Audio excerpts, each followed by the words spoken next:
제가 들려준 이 팝송은 바벨론의 강변에서 울고 있었다 하는 이런 노래입니다. 한때는 빌보드 차트 1위에 한동안 올라 있었습니다. 이 노래는 시편 137편을 기반으로 쓴 노래 가사입니다. 시편 137편 1절 우리가 바벨론의 강변 거기에 앉아서 울었도다 합니다. 여러분, 왜 시편 137편을 쓴 사람은 바벨론 강변에 앉아서 울고 있었을까요? 왜 울고 있다고 생각하십니까?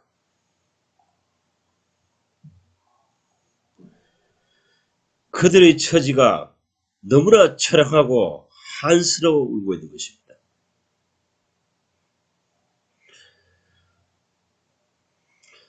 그들의 신앙 조상들이, 신앙 선배들이 하나님께 범죄하였습니다. 하나님을 섬긴다고 하였지만은 그릇된 방식으로, 그릇된 마음을 품고 하나님을 섬겼습니다. 그래서 하나님께서는 심판하였습니다. 그 심판한 결과가 바벨론의 포로에 잡혀가도록 결정하신 것이었습니다. 무엇이 하나님이 기뻐하시는 길인지 알지 못하였기 때문에 그들은 밤낮 예배를 드리고 하나님께 충성한다고 하였지만은 그 모든 행동이 하나님께 범죄하는 행위였습니다. 이 사실에 대해서 선지서는 계속하여 반복하여 질타하고 있는 것입니다.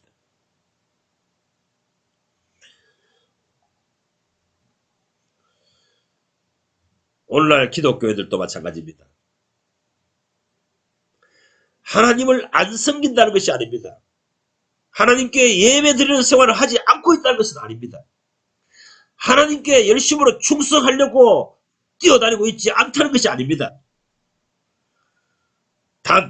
하지만 하나님이 미워하시는 행위를 계속하고 있습니다. 이는 하나님께 대한 범죄로 인하여서 도저히 참다 못해서 하나님께서 그들을 바벨론으로 넘겨주어 버렸습니다. 그래서 바벨론 군대가 쳐들어와서 그들을 사로잡아 가버렸습니다. 이 상황을 인지한 이 시편 137편 기자는 그들의 안타까운 처지를 회개하는 심정으로, 후회하는 심정으로 앉아서 눈물을 울적이고 있는 것입니다.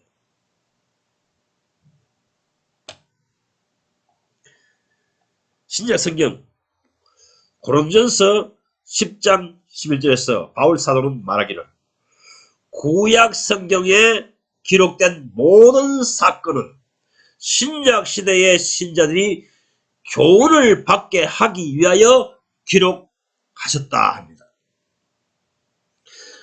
구약 성경에 기록이 있는 것은 신약 시대의 성도들이 그렇게 살면 안 돼, 그런 신앙을 하면 안 돼 하고 경고를 받게 하기 위하여 하나님께서 기록되게 하셨다 합니다.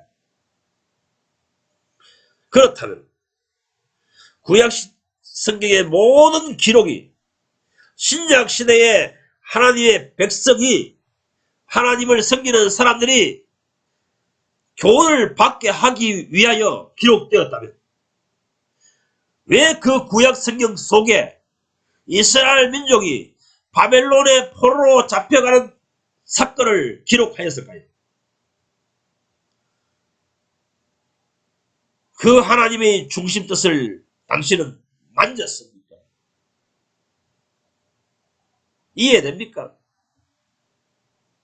그리고 왜 하나님께서는 그들을 바벨론의 포로로 잡혀가도록 결제하셨으며 다시 거기에 있던 사람들 중에 자신들이 무슨 죄를 하나님께 범했다는 것을 깨우친 사람들,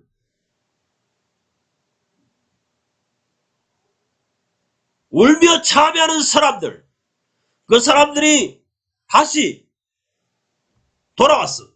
해방시켰어. 예루살렘 성전을 재건하는 일에 매진하도록 하셨을까요? 왜 이 사건 기록이 구약 성경에 거의 3분의 2가 기록되어 있는 것일까요? 바벨론의 포로로 잡혀가게 하신 원인, 이유가 무엇인가? 그것에 대해서 알려주고 있는 것입니다. 너희들도 이렇게 신앙하면 바벨론의 포로로 잡혀간다. 이런 경계의 말씀, 조언의 말씀을 주신 것입니다. 오늘날 수많은 기독교 신자들이 이 구약 성경을 읽지만은 하나님께서 이스라엘 민족을 바벨론의 포로로 잡혀가도록 허락하신 이유, 용인하신 이유, 결제하신 이유를 알지 못합니다. 그렇기 때문에 그들은 과거에 이스라엘 민족들이 바벨론의 포로에 잡혀갔던 것처럼 그 원인을 제공한 그런 범죄 행위를 한 것처럼 오늘날도 바벨론 포로로 잡혀갈 수밖에 없는 그러한 신앙생활을 지속하고 있다는 것입니다.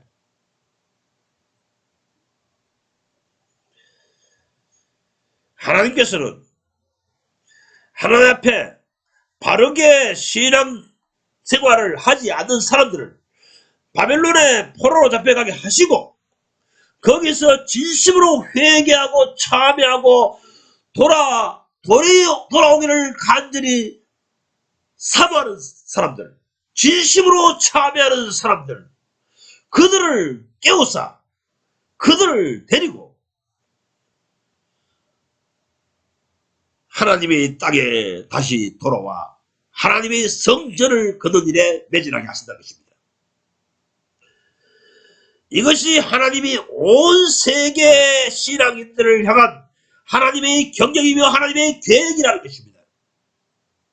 이 사실에 대해서 이사야 선자와 에레미야 선자는 해석합니다. 이사야서에서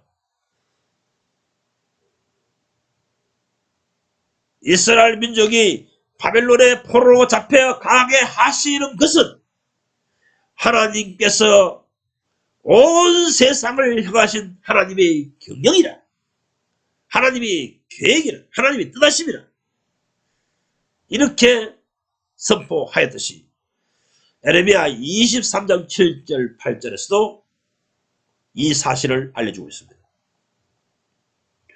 이제부터 다시는 애굽 땅에서 우리를 구원하신 하나님을 찬양하는 시대가 되지 아니하고 이제부터는 바벨론에서 구원해 오신 하나님을 찬양하는 시대가 이를 것이라 합니다. 에레미야서 23장 7절에서 8절에서 이렇게 말하고 있습니다.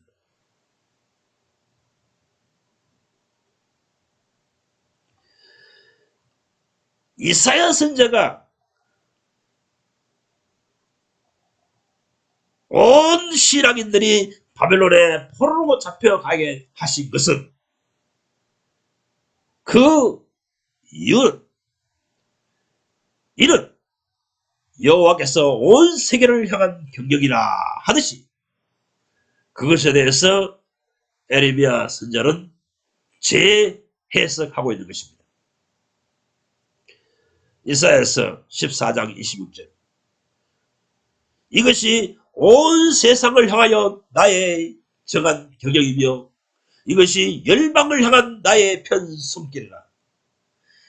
만군의 여호와께서 경영하셨은즉 누가 너희 그것을 폐하며 그의 손을 펴섰은즉 누가 너희 그것을 돌이키랴 합니다. 하나님은 기쁘신 뜻 안에서 계획하셨습니다. 죄인간을 어떻게 하나님의 나라로 예수 그리스도 안으로 구원하실 것인가? 그것에 대해서 계획하셨습니다. 경영하셨습니다.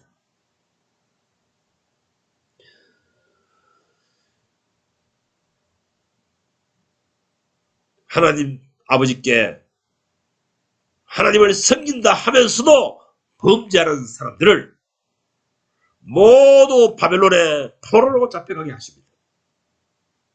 바벨이란 히브리어로 혼돈, 혼잡, 뒤섞이다, 비꼬이다, 뒤죽박죽되다 이런 말들입니다.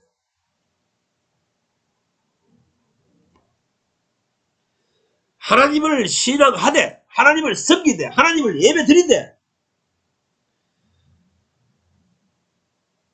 하나님이 기뻐하시는 길을 걷지 아니하는 신앙인들 흑암과 혼돈의 세계로 밀어넣으십니다. 그 정신세계의 함정에 빠지게 만들어 버립니다. 저희 판단을 흐리게 만들어 버립니다. 저희 상이 올무하게 만들어 버립니다. 저희 등은 항상 굳게 만들어 버리십니다. 무엇이 하나님의 길인지 몰라 방황하는 신앙 인상이 되게 만들어 버립니다. 예수님이 어떤 영혼을 구원하셨다는 것은 이 방황에서 이 혼돈에서 건져내셨다는 것입니다. 이것이 하나님의 구원 사역이라는 것입니다. 하나님의 구원 사역은 구약 성경을 통해서 알려주시듯이 두 방면의 구원입니다. 세상을 예표하는 바로에서의 구원입니다. 출애굽 구원입니다. 또 하나는 혼돈의 세계를 예표하는 바벨론에서의 구원입니다. 당신의 신앙은 방황하고 있습니까? 어떤 길이 하나님을 기쁘시게 하는 길인지 압니까?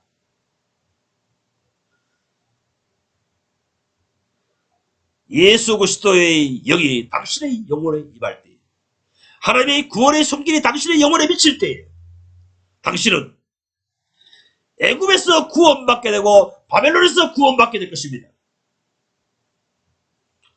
하나님께서는 만군의 여호와께서는 구약 성경을 통하여 이 두 방면의 구원을 우리에게 알려주고 있는 것입니다.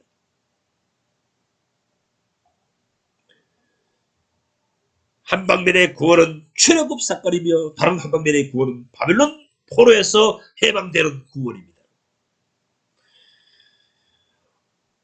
내가 구원받았다.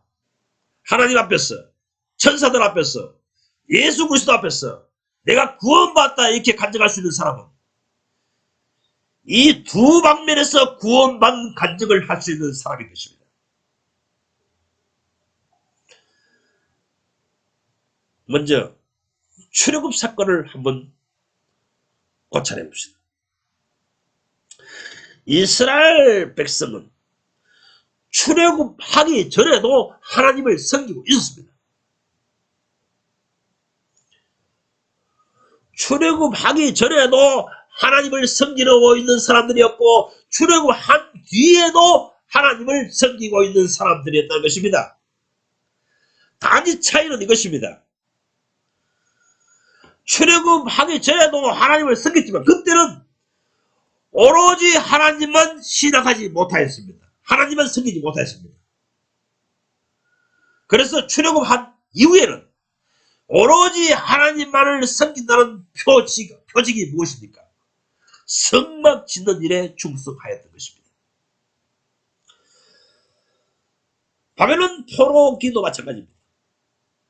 이스라엘 민족들이 바벨론 포로로 잡혀가기 전에도 하나님을 섬기는 사람들이었습니다.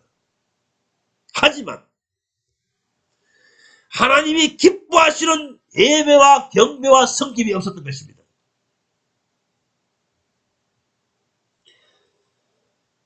그들은 죄와 사탄과 흑암의 권세의 종도로 하고 있었던 것입니다. 그래서 예수께서는 죄를 범하는 자마다 죄의 종이라 아들이 자유케 하면 자유케 되리라 하셨습니다.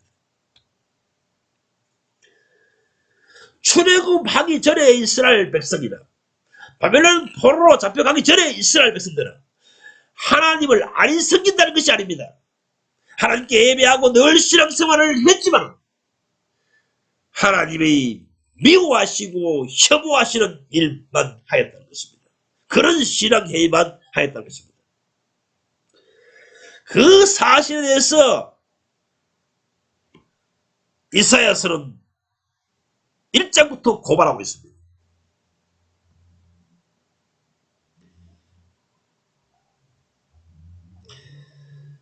이 사실에 대해서 이 시대 기독교인들은 눈이 번쩍 띄어져야 됩니다. 교훈을 봐야 됩니다. 이 시대 많은 기독교인들은 시편 137편을 묵상하면서 이스라엘 민족들이 바벨론 강가에서 울고 있었다. 이걸 읽습니다. 묵상합니다. 또 이스라엘 민족들이 바벨론 포로로 잡혀갔다. 이런 사실을 묵상합니다. 그러나 왜 그 사건이 기록되는지 마음의 교훈을 받지 못합니다. 하나님의 성경께 경고를 받지 못합니다. 이스라엘 백성들이 바벨론 포로로 잡혀가기 직전에 그 극에 달한 범죄기를 이 시대의 기독교인들은 지속하고 있는 것입니다. 답습하고 있는 것입니다.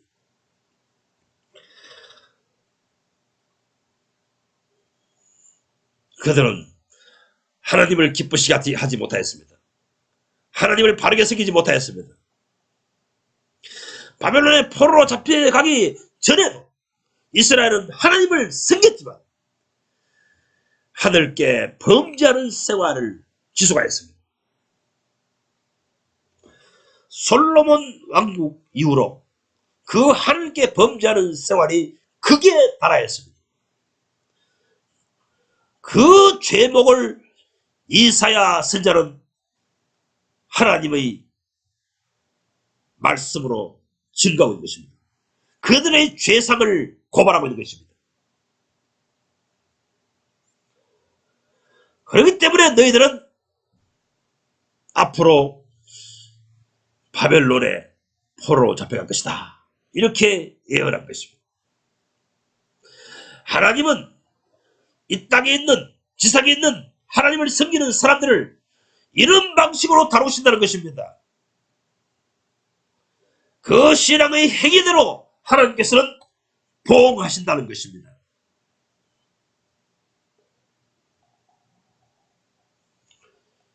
왜 시편 130편 기자는 바벨론 강가에서 슬피 울고 있습니까? 그들의 조상들, 곧 믿음의 선배들의 범죄하는 행위 때문에, 범죄했기 때문에 우리가 지금 바벨론에 포로로 잡혀 있다는 것입니다. 주여, 이제 우리는 우리 조상들처럼 그렇게 신앙생활을 하지 않겠사오니 다시 한번 기회를 주시지 않으시렵니까? 회복시켜 주시지 않으시렵니까? 다시 우리를 돌이켜 이스라엘 땅으로 예루살렘으로 심어주시 않으시렵니까? 이렇게 울부짖고 있는 것입니다.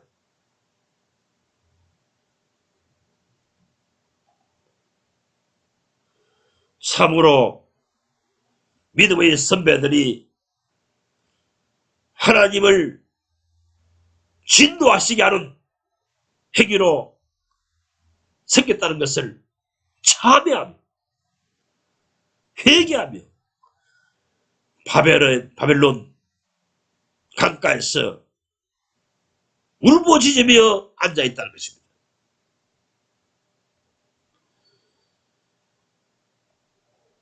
오늘날 기독교도 마찬가지입니다.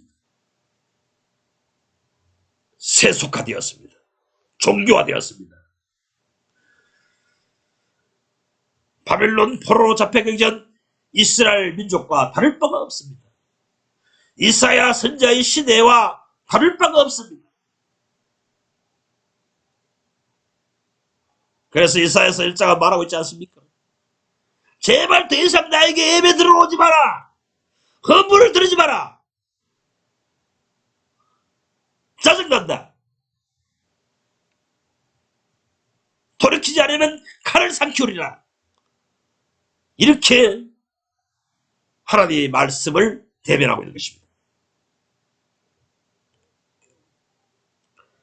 자, 그러면 그들 조상은 무슨 범죄를 하늘께 저질렀기에 이렇게 바벨론의 포로로 잡혀 있습니까? 그 시작은 어디서부터 잘못되었습니까? 첫 단추가 어디서부터 잘못된 것입니까? 이런 잘못된 신앙 행위는 기원이 어디입니까? 그것은 다윗 왕국 이후로 솔로몬 시대 때부터 비롯됩니다.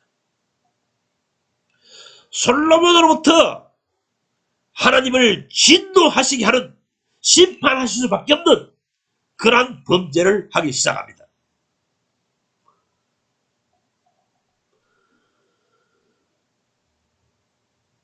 역대사가와 열왕기사가를 읽어보면 솔로몬은 이방 여자들을 좋아했더라 합니다. 즉 이것을 현대어로 활용해서 번역하면 솔로몬은 육체의 성적 욕망을 따라 사는 신앙인이 되었다 이 말입니다.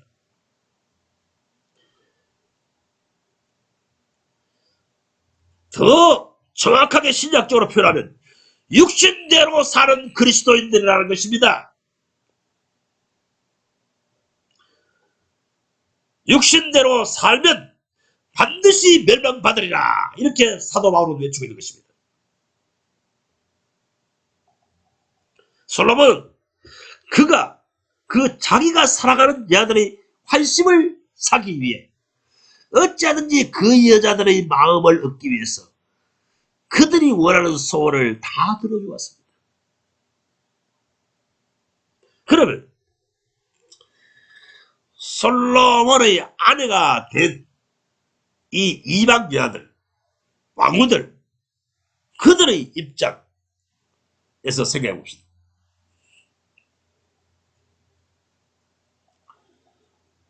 솔로몬의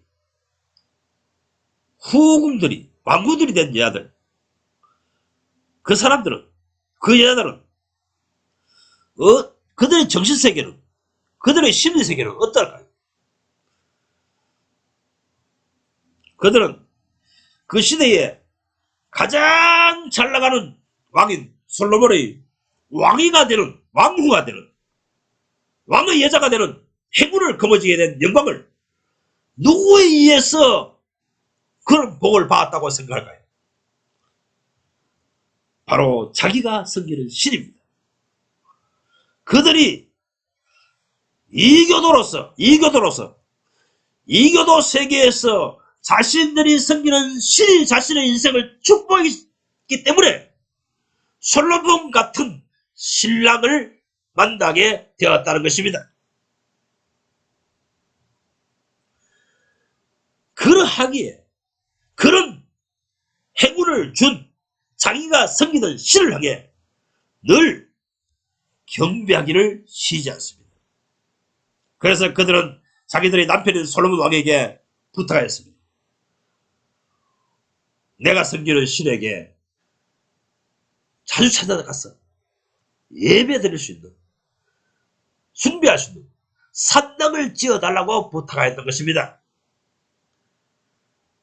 그러자 솔로몬 왕은 그 여자들의 육체를 사랑하기에 성적 욕망을 채우려고 그 여자들을 사랑하기에 그 여자들이 원하는 소원을 다 들어줬습니다. 이스라엘 온 산, 도시 산마다 산당을 세워주었습니다.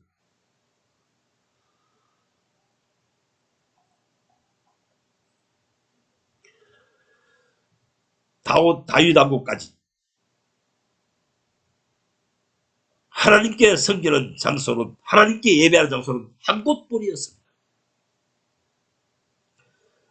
그런데 솔로몬 왕국 이후로 솔로몬 왕이 이방 여자들을 좋아함으로 말미암아 올무에 빠졌습니다. 그 여자들이 소원을 들어줬던 것입니다. 온 도시에 이교도 신당이 세워졌습니다. 그 이교도 신을 향해서 하나님이라 생각하면서 하나님이라고 상상하면서 솔로몬 왕도 그 예배에 참여했습니다. 오늘날 기독교인들도 그렇지 않습니까? 이교도의 정신을 가지고 있는 여자를 사랑으로 말미암아 욕망이 불타오르는 말미암아 그 이교도 여자, 이교도 정신에 물든 여자의 소원을 들어줌으로 말미암아 예수를 제대로 섬기지 못하는 것입니다. 그래서 예수께서는 처자나 아비나 세상에 속한 모든 인연들을 나보다 더 사랑하는 자는 나를 믿을 수 없다. 나를 따라올 수 없다. 나의 제자 될 수 없다. 이렇게 하신 것입니다.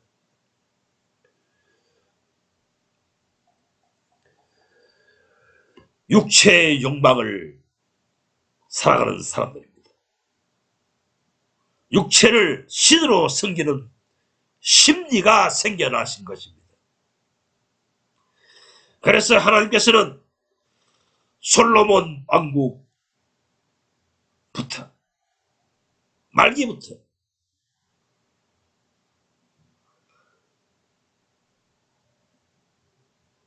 왕국을 쪼개버립니다.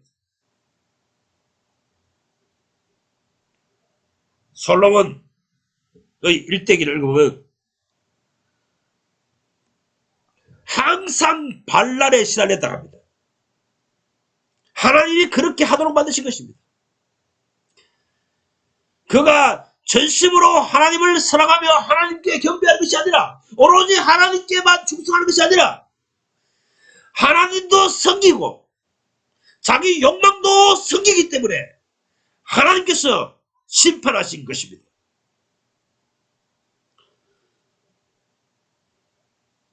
솔로몬 왕국 이후에 그 죄 때문에 이스라엘은 두 조각 나버립니다. 예루살렘을 중심한 유다지파 그들만이 겨우 남아있고 나머지는 여로보암이라는 사람을 세워서 이스라엘의 나머지 모든 지파를 통치하라. 사마리아에서 통치하라. 이렇게 하나님께서는 결제해 버리십니다.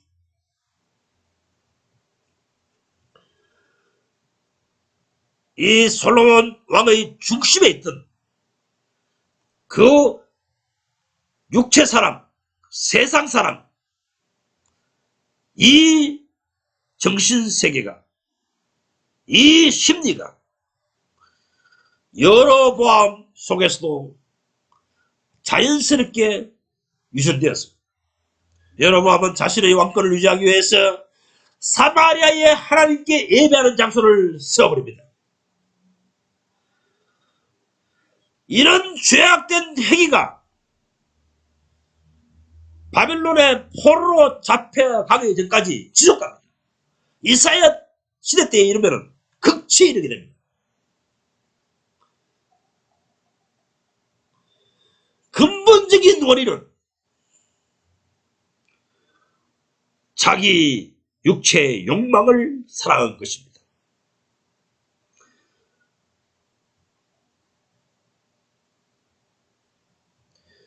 이것이 역대 상하, 열왕기 상하의 기록입니다.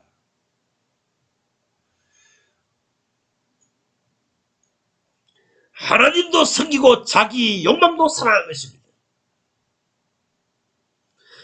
이 죄악이 극대화되었을 때, 그때가 이사야 선지자 활동 시대입니다.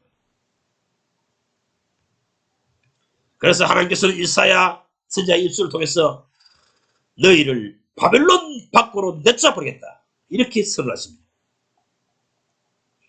바벨론의 포로로 잡혀가리라, 이렇게 선언하십니다. 이것이 하늘의 결정요, 하늘의 메시지임을 무엇으로 알 수 있습니까? 신약성경 사도행전 7장에 스데반 집사의 순교 직전의 설교 내용에서 바로 이 사실을 재확인시켜주고 있습니다. 사도행전 7장 43절에 내가 너희를 바벨론 밖으로 내치리라 하십니다.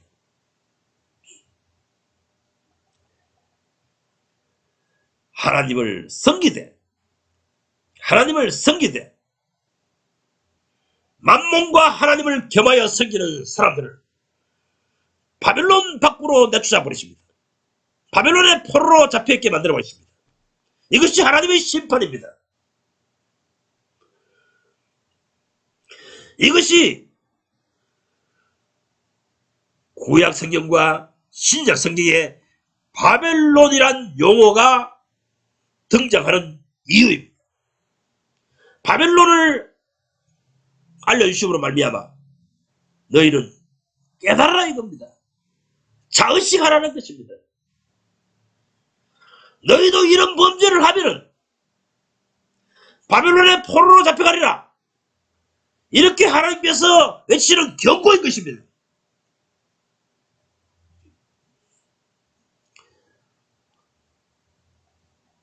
성경은 창세기부터 계시록까지 계속해서 바벨론에 대한 이야기가 등장합니다.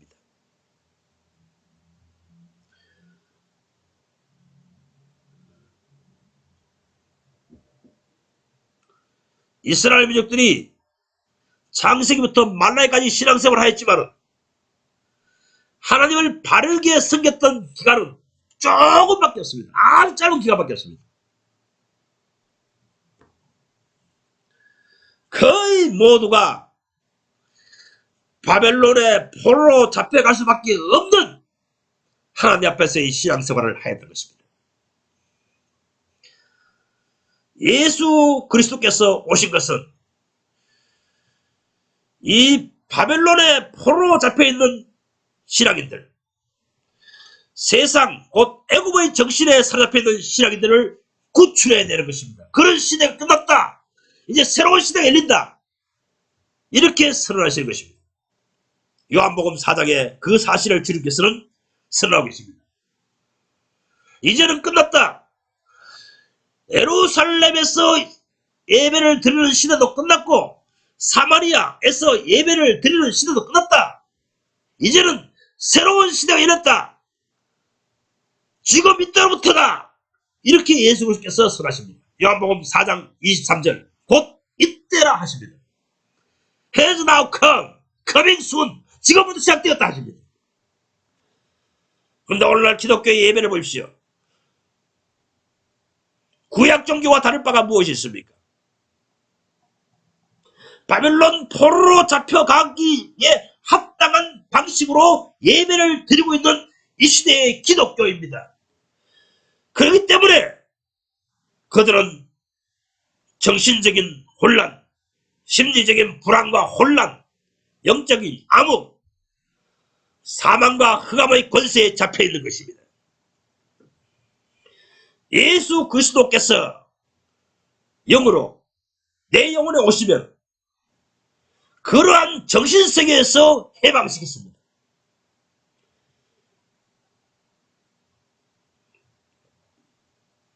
오늘날 교회 목사들이 왜 교회를 개척하는지 아십니까? 여로보암처럼 자기에게 헌물을 드리는 사람들, 자기에게 충성하는 사람들을 모으기 위해서입니다. 현대 기독교는 여로보암의 정신과 같아서 목사교가 되어버렸습니다.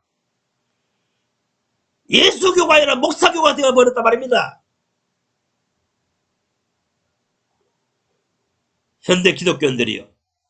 여러분들이 매주일 나가서 헌물과 헌신을 드린다고 하지만 사실은 그것이 담임 목사에게 충성하고 있는 것입니다. 하늘은 그렇게 판단하고 계십니다. 그 많은 헌금과 충성을 드려본들 하나님께 무슨 유익이 있겠습니까? 모두 인간 목자에게만 유익이 될 뿐입니다. 이 사실을 로마서 2장에서 사도 바울은 고발하고 있습니다. 너희를 인하여 나의 이름이 종일토록 이방인 가운데서 모독을 받아도다 하신 것입니다. 하나님의 이름을 더럽히는 개독들, 그들이 모이는 곳들, 그런 교회당을 세우려고 목사들은 힘쓰고 있습니다. 선교사들은 힘쓰고 있습니다. 그런 교회 하나, 둘, 셋, 넷, 다섯, 열, 100개를 늘한들 하나님의 이름에 무슨 유익이 있습니까? 여로보암과 같은 정신으로 예배 모임, 교회를 세우는 그들은 모두 하나님께서 바벨론 밖으로 내치실 것입니다. 바벨, 즉 혼돈스러운 정신에 빠집니다. 생각해 보십시오. 오늘날 설교자들이 설교하는 내용은 무엇입니까? 무엇을 설교하고 있습니까? 자기 정신력으로 이해한 성경 지식을 전하고 있습니다. 그런데 말입니다. 성경은 하나님께서 빛을 주시지 아니하면 봉안책입니다.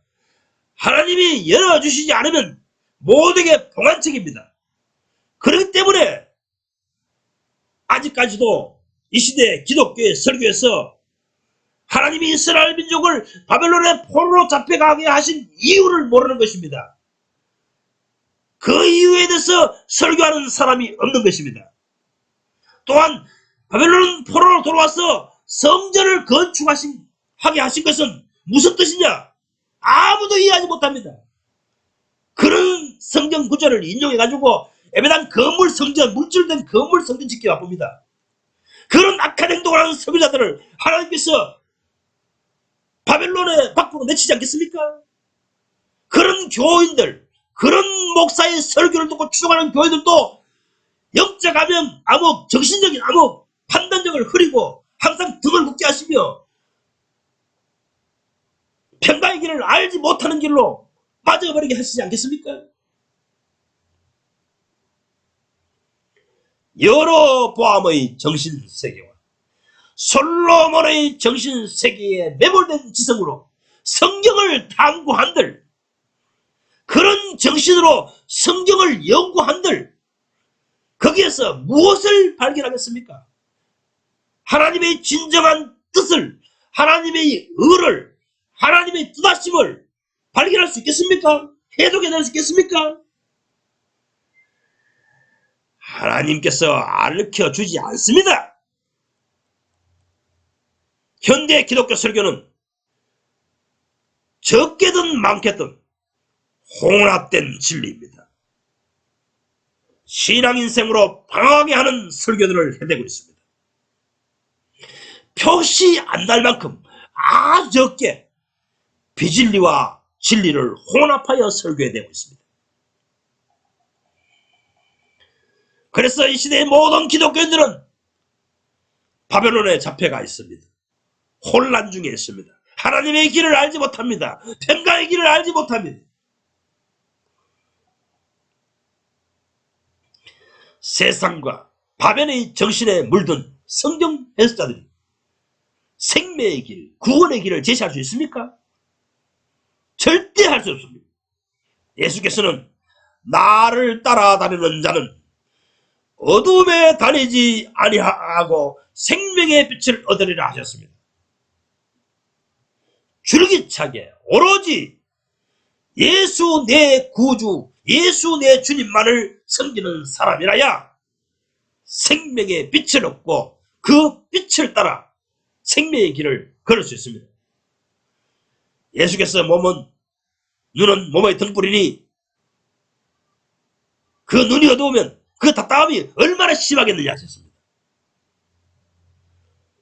신앙의 방향성을 제시할 영적인 빛, 영적인 시력, 해안이 담겨져 있으니 그의 몸, 그의 삶은 단결히 죄와 사망과 흑암의 세계에서 방황하게 되는 것입니다. 이는 솔로몬과 여로보암의 정신을 가진 설교자들의 성경 해석은 구원 얻는 지식을 줄 수 없습니다. 그냥 그렇게 믿다가 지옥불에 떨어지는 것입니다. 이 시대의 많은 설교자들과 기독교인들이 죽으면 천국 갈 줄을 철석같이 믿고 있지만 사실은 죽는 즉시 지옥 권세가 그 영혼을 잡아갑니다. 현대 기독교는 구원론이 잘못되어 있는 것입니다. 하나님께서 전하신 구원의 개념은 애국과 바벨론에서 구원하신다는 것입니다. 세상 정신에 빠져있고 바벨론 정신에 빠져있는 그들을 거기에서 그 영적 상태에서 건져내신다는 것입니다. 이 사실을 알려주시기 위해서 출애굽 사건과 바벨론 사건이 성경에 기록되어 있는 것입니다.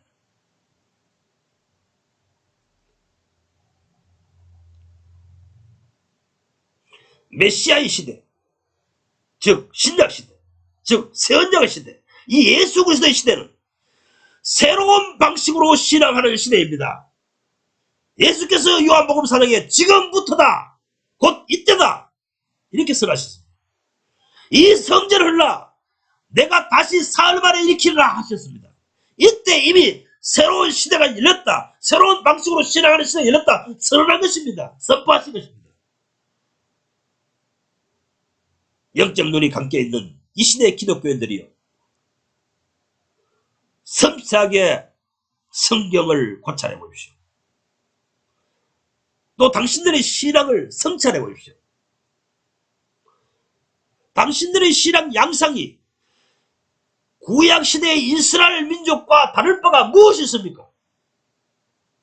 그들의 종교심은 이교화되었고 세속화되었습니다. 오늘날 기독교도 세속화되었습니다. 종교화되었습니다. 이교도화되었습니다. 거기에서 그들이 구원을 받아야 한다는 것입니다.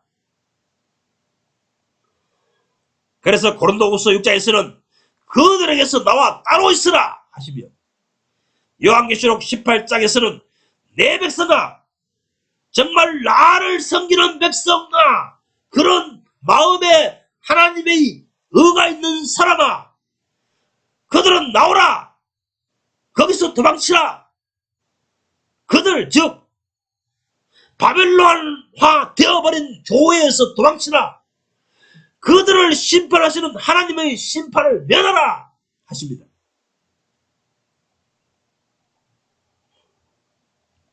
생각해 보십시오. 이스라엘 민족이 바벨론의 포로로 잡혔을 때에, 만약 바벨론의 포로로 잡혔을 때 두 부류의 신앙인들로 나눠집니다. 하나님께서 다시 예루살렘에 돌아가서 성전을 건축하라 하신다. 이 명령을 마음에 품은 사람들은 바벨론에서 그들의 삶을 모두 청산하고 이스라엘로 땅으로 돌아갑니다. 그런데 대다수의 사람들이 바벨론의 포로로 잡혀간 지 70년이 흘렀기 때문에 이미 삶의 기반이 거기에 바뀌어져 있었습니다. 집도 사고 땅도 사고 직업도 있고 먹고 사는 문제가 해결되었고 정체되었습니다. 그래서 그들은 대다수의 바벨론의 포로로 잡혀있던 하나님을 신앙하는 사람들이 예루살렘으로 돌아오지 않습니다.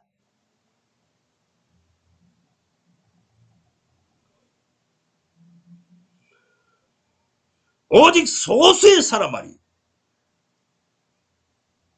하나님의 품으로 하나님의 땅으로 돌아왔습니다. 하나님의 음성에 응답하였습니다. 화답하였습니다. 이 시대의 기독교인들도 그렇지 않습니까? 히브리서는 하늘의 부르심을 받은 형제들아 이렇게 외치고 있습니다. 그런데 오늘날 기독교인들은 어떻게 살고 있습니까? 영원 무궁히 땅에서 정착해 살 것처럼 터잡고 살고 있습니다. 땅에서 영원히 살 수 있을 만큼의 기반을 닦아놓았기에 그것을 포기하지 않습니다.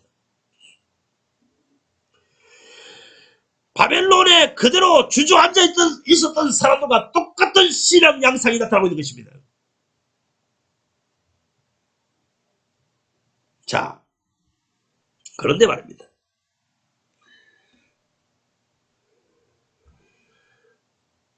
이 선지자들 시대에 말하자면 이사야 때부터 말라기까지 이스라엘 민족의 바벨론 포로기 전과 후의 신앙인들에 대한 기록이 없습니다. 오로지 바벨론 포로로 잡혀갔다가 돌아온 후기에 돌아와서 성전 재건을 위해 힘쓴 사람들에 대한 기록밖에 없습니다. 왜 그렇다고 생각하십니까? 하나님은 그런 사람들을 기억하지 않는다는 것입니다. 그들의 일생을 기록할 이유가 없다는 것입니다.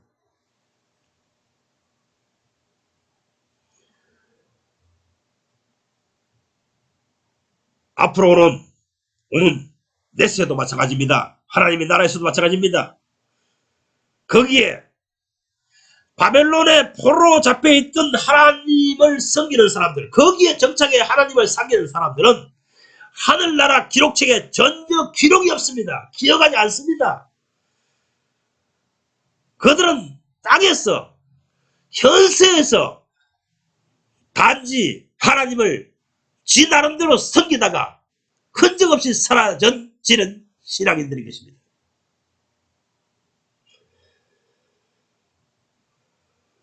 하나님의 구속사 밖에 있는 사람들입니다. 당신이 천국 백성이 되려면 하나님의 구원사의 중심에 서 있는 사람이 되십시오. 내세에 가면 하나님의 구원사의 중심에 서서 거기에 활동하는 사람, 거기에 쓰임받던 사람들의 기록문만 남아있을 것입니다. 땅에서 하나님을 섬겼으나 하나님의 기쁘심을 따라 신앙을 하지 않던 사람들은 흔적도 없을 것입니다. 이 사실에 대해서 말라기서 3장 16절은 알려주고 있습니다. 말라기서 3장 16절. 참으로 여호와를 경외하는 자들, 그들은 여호와 앞에 있는 기록물 책에 기록하셨느니라 합니다. 아멘. 하나님이 기억하시는 사람, 저 천국에 나의 일대기 일생을 기록하시는 하나님의 그 은총, 그 은혜를 받는 사람이 되시기 바랍니다.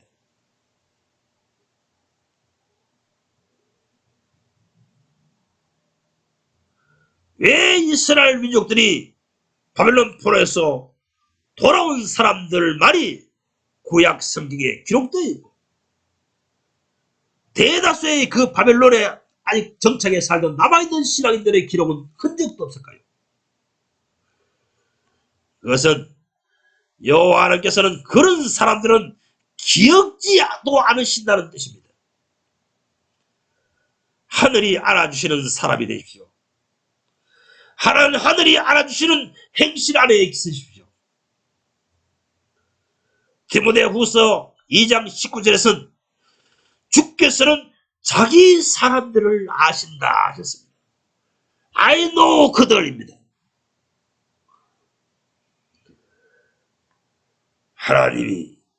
하늘이 알아주시는 사람이 되어야 합니다.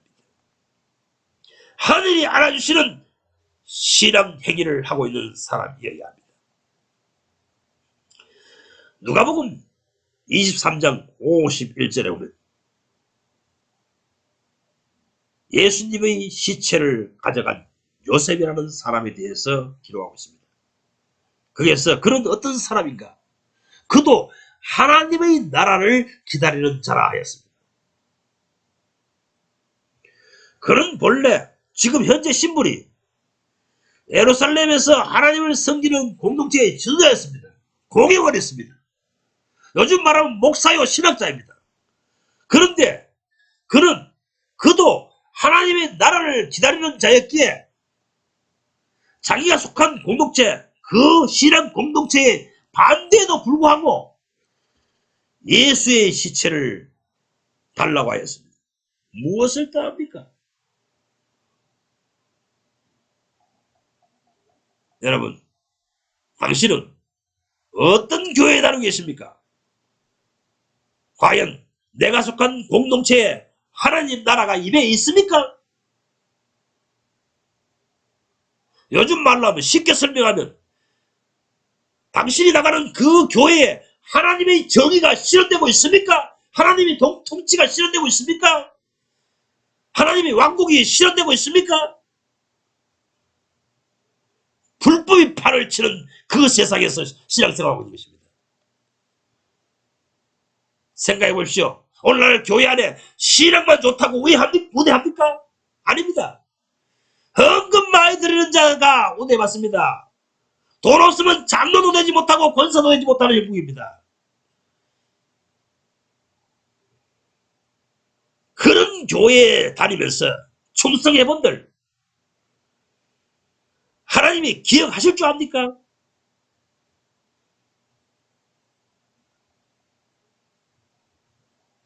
요셉은 이 하나님의 입장, 하나님의 평가, 하나님의 판단을 마음으로 익히 인식한 사람입니다. 늘 체감합니다. 내가 지금 예루살렘 공의회, 그 당시에 말하면 공식적인 교회, 공식적으로 하나님을 섬기는 기성교회, 대표적인 교회, 정통교회, 여기에서 지도자지만 내가 지금까지 살아보니까 여기에는 제대로 된 신앙인, 하나님의 마음으로 실천하는 사람이 단 한 명도 없는 이곳이다. 이것은 타락한 신앙 공동체이다. 이 사실을 늘 체감하는 사람이었습니다. 그래서 그들이 의도하는 말을 거절했습니다. 예수께 가까이 가지 마라. 예수 제자가 되지 마라 했지만 그는 그들의 요청을 뿌리치고 어떤 불이익을 당할지라도 예수를 감사하는 사람이 되어 말았던 것입니다. 하늘이 지상을 살펴보고 있습니다. 바벨론의 포로로 잡혀가기에 딱 적합한 그런 신앙인들과 공동체를 이루고 그걸 하나님의 교회라고 하고 그걸 예루살렘이라 하며 예루살렘 성전이라 하면서 섬기고 있는 그들을 하나님께서 어떻게 대우하시겠습니까? 바벨론 밖으로 내쳐버리십니다. 여러분, 목사교가 되어버린 그것으로부터 도망치십시오. 살고 싶으면 바벨론에서 도망치십시오. 생명을 얻고 싶으면 도망치십시오. 예레미야 선자로 외칩니다. 예레미야서 51장 6절. 바벨론 가운데서 도망하여 각자 자기 생명을 구원하라 합니다. 바벨론 강변에서 울고 있는 자여, 바벨론 포로로 잡혀있는 이 신앙 인생을 탄식하고 있는 자여, 갈 길을 못 찾아 방황하고 있는 자여, 기회가 왔을 때에, 찬스가 왔을 때에 바벨론에서 도망치라. 그래야 자기 생명을 구원하라. 이렇게 예레미야 선자는 외치고 있는 것입니다. 신약시대의 사도 요한도 외칩니다. 요한계시록 18장 4절. 내 백성아, 거기서 나와 그들의 죄에 참여하지 말고 그들이 받을 재앙도 받지 말라. 그들의 죄는 하늘에 사무쳤고 하나님은 그들의 불의한 일을 기억하신지라. 그 행위대로 갑절이나 갚아주려고 하신다. 이 신약 교회사 시대에 저 혼자만 이런 목소리를 낸다고 생각하지 마십시오. 루터로부터, 아니 루터 이전에 순교자 후스, 틴테일, 그리고 수많은 지하교회 하나님의 종들이, 하나님의 사람들이 이런 메시지를 전했습니다. 공식적인 교회, 요즘 말하면 기성교회, 그들을 사탄의 정신에 물든 세속화된 무리들이라고 규정했습니다. 그들을 떠나라, 그들에게서 도망치라, 생명을 얻으려거든 그들에게서 도망치라 외쳤습니다. 요한네스레도 외쳤으며 모르비안 교도들도 외쳤습니다. 경건주의 주역들이 외쳤습니다. 진젠돌포가 외쳤습니다. 사악한 바벨론 교회, 세속화된 교회, 종교화된 교회에서 생명을 얻으려거든 도망치십시오. 존 번연도 외쳤습니다. 이 사악한 귀신들의 역사가 파리치는 그 종교화되고 세속화된 교회에서 도망치라 외칩니다. 생명을 얻으려면, 살려면 도망치십시오. 영생을 얻으려면 도망치십시오. 예수님의 구원을 사모하거든 하려 하시는 분이거든. 거기에서 도망치시기 바랍니다.